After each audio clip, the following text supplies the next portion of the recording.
নমস্কার, আমি রিমা। আহারে বিহারে চ্যানেলে সকলকে জানাই স্বাগত। আজ আমি তোমাদের জন্য নিয়ে এসেছি অলমোস্ট সবারই একটা প্রিয় মিষ্টি রেসিপি, ছানার মুরকি। আর এই ছানার মুরকি বাড়িতে বানিয়ে নেওয়া যে কতটাই সহজ দেখে নেওয়া যাক আমার আজকের ভিডিওতে। নিয়ে নিয়েছি 200 গ্রাম ছোট ছোট কিউব করে কেটে নেওয়া পনির। মাঝারি সাইজের থেকে একটু ছোট পনিরগুলো এই রেসিপির ক্ষেত্রে কেটে নিতে হবে।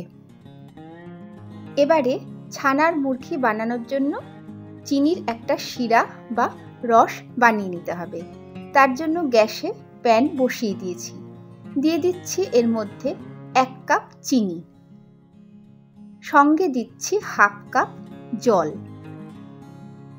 আমি এখানে মেজারমেন্ট কাপ ইউজ করলাম। মেজারমেন্ট কাপ হাতের সামনে না থাকলে তোমাদের চায়ের কাপের মাপে করে নিতে পারবে। আর যদি বাটি ইউজ করো সেই ক্ষেত্রে যেই বাটিতে চিনি দেবে সেই বাটিরই হাফ বাটি দেবে জল। আঁচ প্রথমে লোতে রেখে চিনি মেল্ট হতে দিতে হবে। আর হ্যাঁ, চেষ্টা করবে ননস্টিক প্যানে করার, কারণ রস যখন টেনে গিয়ে একটা শুকনো ভাব চলে আসবে, ননস্টিক প্যান থেকে সেটা রিমুভ করতে অনেক সুবিধা হয়। স্টিল বা অ্যালুমিনিয়ামের ক্ষেত্রে হয় কি, রসটা আটকে যেতে চায়, রিমুভ করতে একটু অসুবিধেই হয়, আর কিছুই না। দেখো চিনি কিন্তু গলে গেছে। এবারে আঁচ লো টু মিডিয়ামে দিয়ে ফুটতে দিতে হবে এবং ফুটন্ত অবস্থাতে নাড়তে হবে। দেখতেই পাচ্ছ রস কিন্তু আস্তে আস্তে ঘন হয়ে আসছে এবং ছানার মুরকির জন্য কিন্তু একটু ঘন রসই আমাদের প্রয়োজন।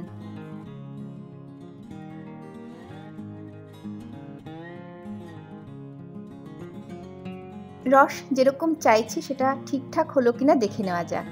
একটা চামচ নিয়ে নিয়েছি, একটুখানি রস তুলে নিচ্ছি। আঙুলের সাহায্যে দেখে নিচ্ছি, দেখো ছোট্ট তার মতন চলে এসছে। রস কিন্তু তৈরি।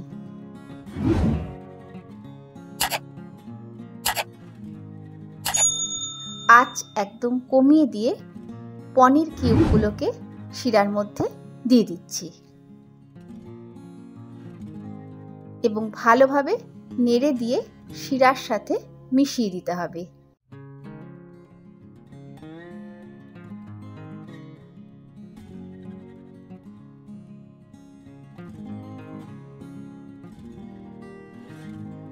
দিয়ে দিচ্ছি হাফ চা চামচ ছোট এলাচ গুঁড়ো। আমি একদম গুঁড়ো দিইনি, একটু দানা দানা রেখেছি, তোমরা চাইলে একদম গুঁড়োও দিতে পারো। আমার এই স্টেজটা ভালো লাগে। ভালোভাবে সব এবার মিশিয়ে দিচ্ছি। পনিরগুলো পুরো শিরার মধ্যে ততক্ষণই নাড়তে হবে যতক্ষণ না পনিরের গায়ে চিনির শিরা আটকে যায়।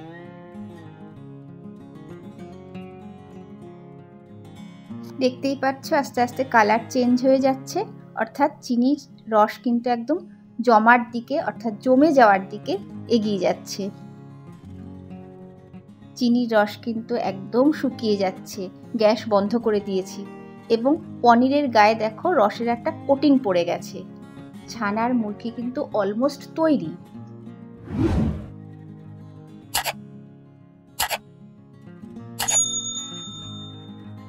এবারে প্যান থেকে শুধুমাত্র ছানার মুরকিগুলোকে এক্সট্রা চিনিগুলোকে বাদ দিয়ে তুলে নিতে হবে। অর্থাৎ প্যানে চিনি থেকে যাবে, ছানার মুরকিগুলোকে জাস্ট তুলে নিতে হবে।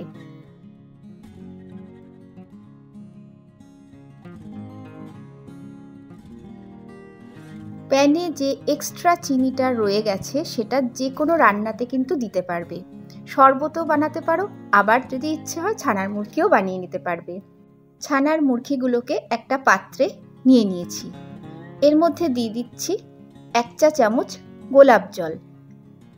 গোলাপ জলটা দিলে না ভীষণই ভালো লাগে, পুরো মনে হবে খুব ভালো কোনো দোকান থেকে তুমি কিনে এনে খাচ্ছ। এখানে গোলাপ জল কিন্তু মুরকি বানানোর সময় প্যানেই দিতে পারতাম, কিন্তু দিলাম না। তার কারণ জানি এক্সট্রা চিনি থাকবেই, আর সেই চিনিটা অন্য যে কোনো রান্নাতে ব্যবহার করাই যায়। কিন্তু গোলাপ জলের গন্ধ যদি চিনির রসের সঙ্গে মিশে যায় তাহলে সেই গোলাপ জলের গন্ধের জন্য চিনিটা ঘরে ডেইলি রান্নার জন্য ব্যবহার করতে একটু অসুবিধে হবে। ছানার মুরগি পুরোপুরি খাওয়ার জন্য কিন্তু একদমই তৈরি। বন্ধুরা, তোমাদের আমার আজকের রেসিপি কেমন লাগলো একটু কমেন্ট করে জানিও। যদি ভালো লেগে থাকে একবার বাড়িতে এভাবে করে দেখতে পারো এবং কমেন্ট করেও সেটাও জানিও। তাহলে আজকের মতো ভিডিও এখানেই শেষ করছি। সবাই খুব ভালো থেকো। নমস্কার।